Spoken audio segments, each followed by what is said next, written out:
Hi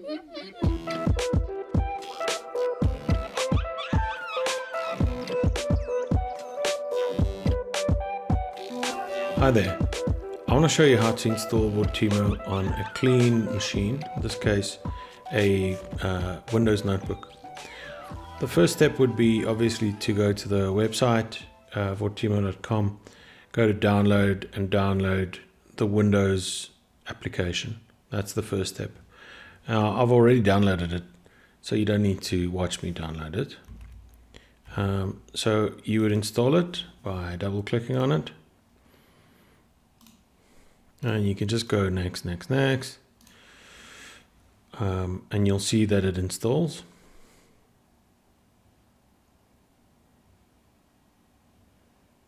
Okay, and we're going to say launch Vortimo. Comes up with this snazzy splash screen. Basically tells you what it's doing, checking database integrity, building up the meta database, things like that.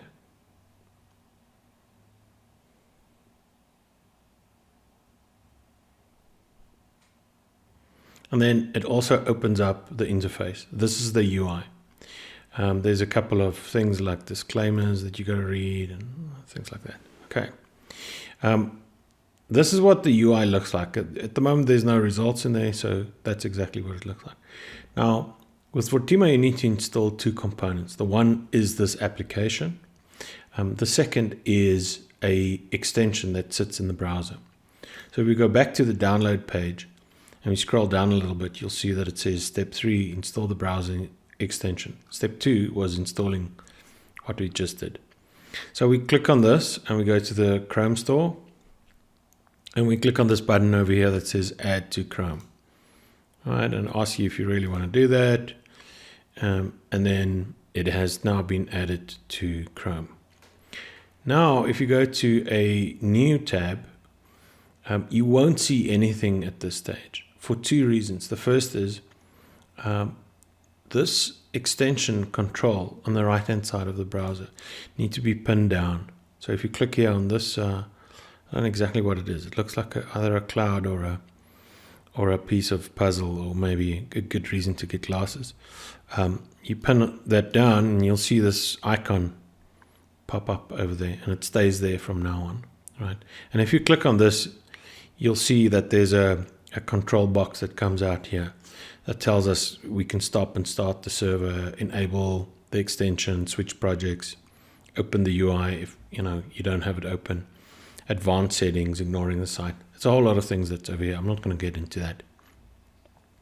Second reason why you're not seeing anything here is the extension is actually JavaScript that gets injected into a page, and there's no page open at the moment.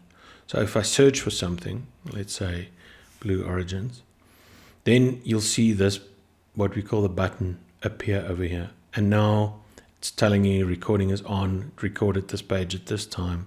And you can have all the functions that you have within Vortimo. And if we click on the UI, again, there's nothing here because you have to load the page, you reload this page to see new results.